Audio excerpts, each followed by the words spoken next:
Психолозите предупредуваат на зголемена депресија кај македонските земјоделци. Како што се наведува во извештајот, таа е предизвикана од нивната финансиска состојба и од неисплатените субвенции. Разговараме од терен со еден од земјоделците. Бристо! Уе, Ристо! Субвенциите ќе ги пуштат ли? Шо рекоа, бе? На мејл, провери мајл. Каде? На емајл? Ајде, господине проверам Блажев, после, ве молам да завршиме побрзо, можеме. Дали делегацијата предводена од Министерството за земјоделие изнајде некакво решение за субвенциите? Да, рекоа ти че имало решение.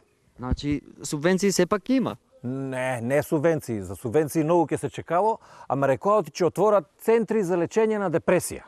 Чекајте малце, па нели требаше такви да отворат и пред некое време? Требело таму у Министерство за здравство, свашта викат, ама сега тука ќе отварат у земјоделските задруги. Тука еден центар за депресија, оти многу депресија ќе земјоделците. Многу. Добро, кога ќе се отворат? Кога де? Кога? Кажа, ама наводно требало да го чекат вие што е директор на платежна агенција, агенција што е нешто да положе француски. А француски ќе положи тоа, лесно се учи француски. И што до тогаш? До тогаш ни рекоа дија за памче обавезно. Обавезно. Друго, све што има тоа јажиња, мажиња ни зема, некој да не се обесе, не дај Боже, да не сме се чувале на високо, некој да не... И банкомати никако да не се гледаат и това, ако гледаш сметката каква ти е финансиска, тоа многу депресија стварало. Да. Ви благодарам.